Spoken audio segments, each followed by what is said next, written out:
መሪዎች ከሆናችሁ የምታወሩትን ሐሳብ በተለያየ ቦታ ስብሰባ ላይ ልትሆኑ ትችላላችሁ፣ ከሰራተኞቻችሁ ጋር ልትሆኑ ትችላላችሁ፣ የቤተሰብ አባል ጋር ልትሆኑ ትችላላችሁ፣ ከደንበኞቻችሁም ጋር ልትሆኑ ትችላላችሁ።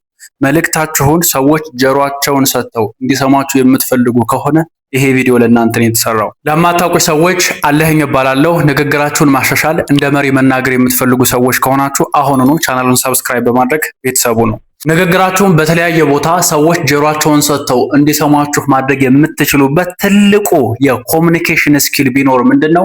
ስቶሪ ቴሊንግ ነው። ለምንድነው በንግግራችሁ ውስጥ ስቶሪ ቴሊንግን ማጋባት ያለባችሁ የሚለውን ለማስረዳት ሶስት ምክንያቶችን እነግራችኋለሁ። በተለይ ሶስተኛው ማንም ሰው ቢሆን ሐሳባችሁን በቀላሉ መስማት እንዲችል ስለሚያደርጋችሁ ቪዲዮውን እስከ መጨረሻው መመልከታችሁን አትዘንጉ። የመጀመሪያው በንግግራችሁ መካከል ታሪክ ማጋራት ያለባችሁ ምክንያት መልእክታችሁን የበለጠ እንዲታወስ ስለሚያግዛችሁ ነው። አሁን ባለፈው ረቡዕ ዕለት ከጓደኛዬ ጋር ተገናኝተን አንዳንድ ኮንሰፕቶችን ዲስከስ እያደረግን ነበረ። ለምሳሌ ከጆርዳን ፒተርሰን መጽሐፍ 12 ሩልስ ፎር ላይፍ ከሚለው መጽሐፍ ውስጥ የሆነ ኮንሰፕት እየነገረኝ መጀመሪያ የመጣለት ስቶሪው ነው፣ ታሪኩ ነው። ትዝ አይልህም? እንደውም ልጁን እንዲቅፍ አድርጎት እያለ ታሪኩን መናገር ጀመረ እና እኔ እያስተዋልኩት ነበረ ምን ያህል ስቶሪ ፓወርፉል እንደሆነ። ኮንሰፕቱ ብቻውን አይደለም የሚመጣው ታሪክ፣ ያ መልእክት የበለጠ እንዲታወስ ያግዛችኋል።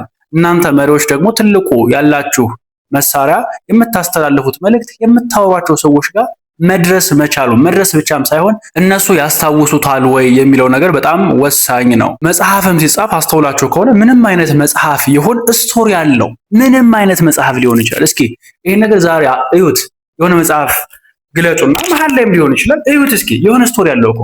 የሆነን ሐሳብ ለማስረዳት ሲሞክር ጸሐፊው ስቶሪ ይጠቀማል። ለምን? ሁሉም ጸሐፊ ስቶሪ ምን ያህል ፓወርፉል እንደሆነ ያውቃል ማለት ነው።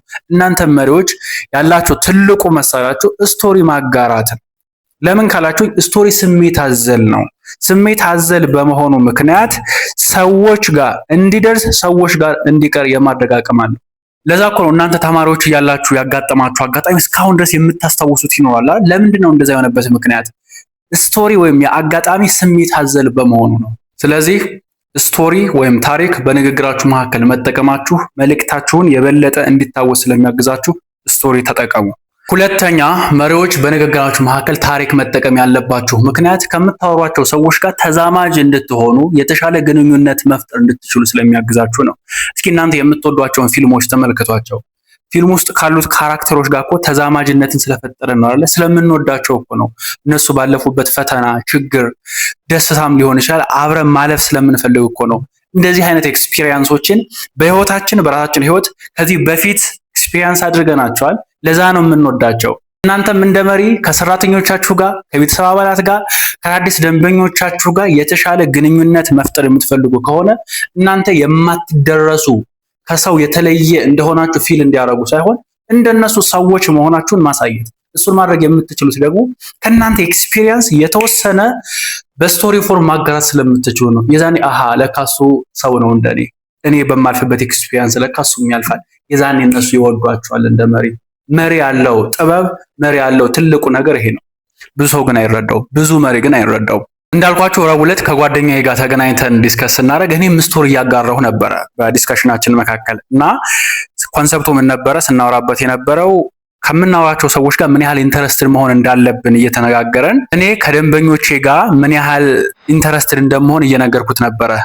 ለምሳሌ ከአንድ ደንበኛዬ ጋር አልኩትና ስልክ ስንደዋወል ስለ ስራው ጠይቀዋለሁ። ስራው እንዴት ነው? የእውነት ኢንተረስትድ ሁኜ ኪዩሪየስ ሁኜ ነው የምጠይቀው ስለው ይሄንን በስቶሪ ፎርም አጋራሁት። ሌላ ሐሳብ ስንነጋገር ሌላ ዲስከሽን ላይ መጀመሪያ የነገርኩትን ስቶሪ እንደውም እሱ ነው የሚሻለው እንደውም አንተ ያልከው በሚል እንደ አዲስ ያስታውሰው አስተዋልኩትና ምን ያህል ከምታወሯቸው ሰዎች ጋር ተዛማጅ ለመሆን ስቶሪ ቴሊንግ ፓወርፉል እንደሆነ ያሳያል። ሶስተኛው ታሪክ በንግግራችሁ መካከል ማጋራት ያለባችሁ ምክንያት መልእክታችሁን ቀላል ስለሚያደርግላችሁ ነው። ለምንድን ነው ህፃናት ስቶሪ ወይም ተረት ተረት የሚወዱት? ቀላል ስለሚሆን እኮ ነው አይደለ? ለምን ይሄ ውስብስብ የሆነ መረጃን መረዳት አይችሉም፣ ይከብዳቸዋል። አዋቂም እንደዛ ነው። አዋቂም አልችል ስላለን እንጂ የምንማራቸው የምንሰማቸው መልእክቶች በሙሉ ቀላል እንዲሆኑልን ነው የምንፈልገው። ብዙ መሪ ግን ሁላችንም የምንሸወደው ምንድነው?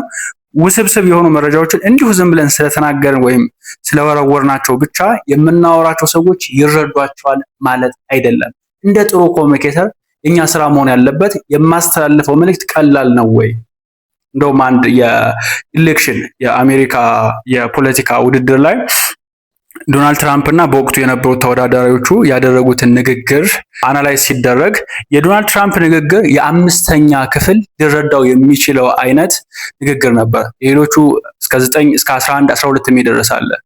ይሄ የሚያሳየው ምንድነው? ሰውየው ውስብስብ ማድረግ ይችል ነበረ፣ ግን ሙሉ ሰው ይረዳዋል ወይ? የ5ኛ ክፍል ተማሪ ማለት ስንት ዓመት ማለት ነው? 11 12 13 ዓመት ልጅ የሚረዳው አይነት ሀሳብ ነው የምናስተላልፈው። አንድ ኤሪክ የሚባል ስቶሪ ቴለር ምን ሲል ሰምቼዋለሁ በፊት ስቶሪቴሊንግ ኢዝ ዘ ኦፕሬቲንግ ሲስተም ኦፍ አወር ብሬን። የሰው ልጅ ቋንቋው በነገራችሁ ላይ ስቶሪ ነው። ስቶሪ እንወዳለን፣ ሁላችንም ደስ ይለናል፣ ስቶሪ መስማት እንፈልጋለን። እና ብዙ ሰው አይጠቀመውም ማለት አያስፈልግም ማለት አይደለም። ብዙ መሪ ያስተማረው ሰው የለም ምን ያህል ፓወርፉል እንደሆነ ምን ያህል አስፈላጊ እንደሆነ አልተማረም፣ አልገባውም፣ አላጠናም። እናንተ ደግሞ እድለኞች ናችሁ፣ እያስተማርኳችሁ ነው። ስለዚህ ይሄንን አድቫንቴጅ ብትጠቀሙ ንግግራችሁን የተለያየ ቦታ ላይ መሰማት እንዲችል መደመጥ እንዲችል ማድረግ ትችላላችሁ። አይ ሆፕ ቪዲዮ ጠቃሚ ሆኖ እንዳገኛችሁት። ከተመቻችሁ ላይክ አድርጉት። ቪዲዮውን ደግሞ ለጓደኞቻችሁ ኮፒ ሊንክ በማድረግ ላኩላቸው።